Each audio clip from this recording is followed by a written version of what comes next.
During the 20th century, African Americans suffered with having no rights or privileges, and many of them fought for a change. Here, the issue of education was brought to the public eye. Because of this increase of people's concerns of education, many changes and advancement has been made to implement civil rights in schools. Education will become essential to many people in the United States. Each year, schools were being created throughout the United States and were becoming more advanced. The main dilemma with this happening was that only upper and middle class whites were able to attend. African Americans would attempt to open some small schools for themselves. Although some survive, they will deal with a great number of problems. Some problems included teacher salaries, shorter school years, and shortages of books, desks, and other supplies. Lloyd Lionel Gaines was a 25-year-old male whose roots were set in St. Louis. He had high aspirations of being a lawyer, which should not have been out of his reach. The only problem was that the go-to black school, Lincoln University, did not have a law program for him to attend. Gaines then decided to apply to the University of Missouri, but was swiftly denied. Discouraged and wanting a quality education, Gaines and the NAACP took this matter up in court. Gaines's lawyer argued that they were not trying to go against the separate but equal ruling. They were simply stating that if Missouri offered its white citizens a law school, it had to offer its black citizens a law school every bit as good. This claim seemed to resonate with the United States Supreme Court, and they ruled in favor of Gaines. The ruling said that states that provided a school for white students must also provide an in-state school to black students as well. The NAACP and Gaines won the lawsuit, but it was not exactly what they expected. Missouri decided that instead of having Gaines admitted into the University of Missouri, they would give up $200,000 to set up a law school for Lincoln.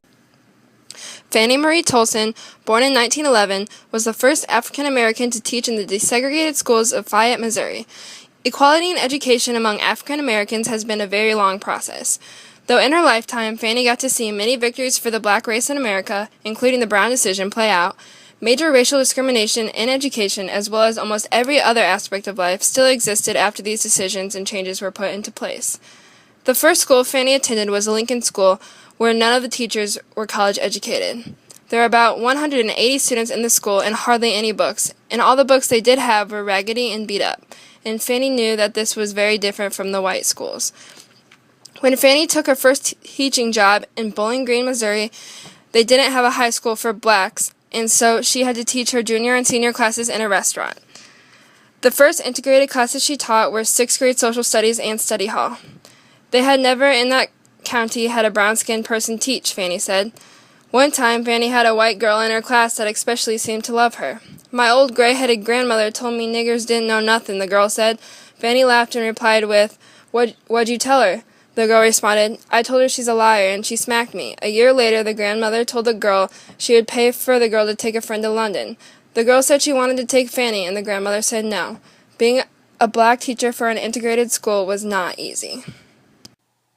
Throughout the 1950s, African Americans continued to face legally sanctioned segregation, racial discrimination, and disfranchisement. In order to stop the cycle that blacks were constrained by, the NAACP and Thurgood Marshall established a legal program to confront the issues of inequality in education by using lawsuits to test the separate but equal clause. It wasn't until 1965 that black Americans started to experience the freedom of opportunity and the right to full citizenship. The Brown v. Board of Education argued that separate schooling systems for blacks and whites violated the 14th Amendment, and its results led to many changes in institutions. In Missouri, Lincoln University, a school intended to serve freed African Americans, responded by opening its doors to all races that met their entrance criteria. The school was inspired by Booker T. Washington with its fundamental idea of combining study and labor. Although many black leaders like W.E.B. Du Bois was opposed to this approach of learning, Washington managed to attract many supporters among the white community. They believed that blacks should obtain skills to become productive members of society. They enjoyed Washington's acceptance of white superiority and made generous donations to Washington's Tuskegee Institute. The progression of education has been happening surely but steadily.